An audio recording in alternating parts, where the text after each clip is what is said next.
reality of life is that we will all hear more no's than we hear yeses. In the summer of 2009, I was 19 years old, working a summer position at Target between my freshman and sophomore year at undergraduate school. I was working in the women's clothing department, and I noticed a lady staring at me from across the aisle.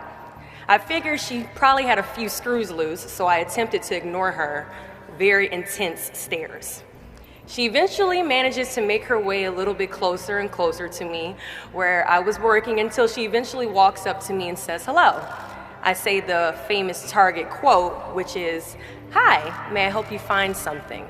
She then asks me, "Were you born in this country?" And I was immediately offended. And I said, "Yeah, I was born in this country." And then she says, "Do you have any kids?" I said, "No, I don't have any kids." She then asked me if I was married, and then I said, "No, ma'am, I am not married." She says, "How old are you?" I said, 19. "May I help you find something?" She then says, "You are the most beautiful girl I have seen." And I said, "Oh, thank you." I didn't work that much on my makeup, but I did the best I could, but thank you. And then she says, "I think you could be the next Miss USA." And I stare at her in pure disgust and said, "Pageants?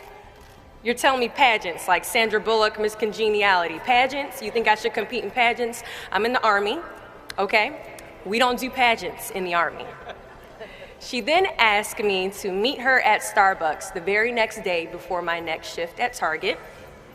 And she just wanted to do a little bit of explaining when it comes to what pageants is. And apparently I was a pretty open-minded 19-year-old because I actually agreed to meet her the very next day. The next day she brought this foot-tall stack of pageant books and proceeds to convince me to enter into a state pageant 3 months later. For those who do not know, when it comes to Miss USA, you have to win your state first, okay?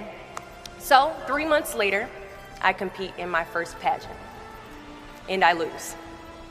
I go back the second year, compete in the state pageant. I lose.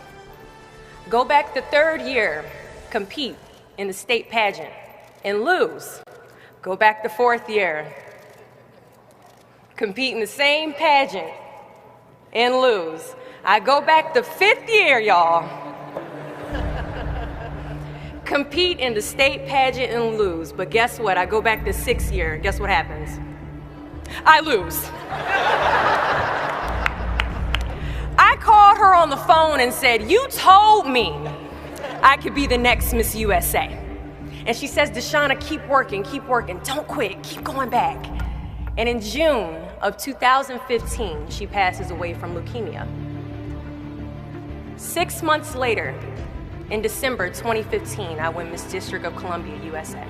And 6 months after that, in June of 2016, I become the first soldier to win Miss USA. Giving up is the birth of regret. Giving up is something I did a lot of growing up, and I don't think I really challenged myself to stick anything through until I joined the track team in middle school.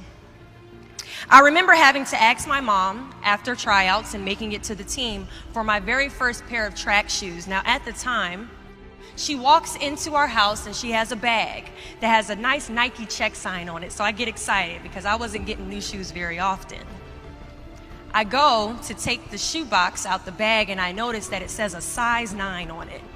Mind you, in the 7th grade, I was a size 5. I open the box and I slide my feet into the shoe and I look at my mother and I said, "These shoes are too big." She says, "I know, I did that on purpose." I was like, "Why would you buy shoes that are too big on purpose, Mom?" And she says, "Because I know that you're going to grow into them." Coach has us line up on the starting line and he wants us to run a lap around the track. As we go to take off, I immediately fall to the ground, twist my ankle because the shoes are entirely too big. See, I couldn't run at the speed that I wanted to because I didn't fit the shoes I was wearing at the time. Now, many of us have goals we're trying to achieve, but the person we are right now is not the person that we need to be when we cross the finish line to our dreams. So we must walk and pace ourselves on this journey to our goals, because we haven't grown enough in ourselves to fit the shoes that we need to achieve our aspirations.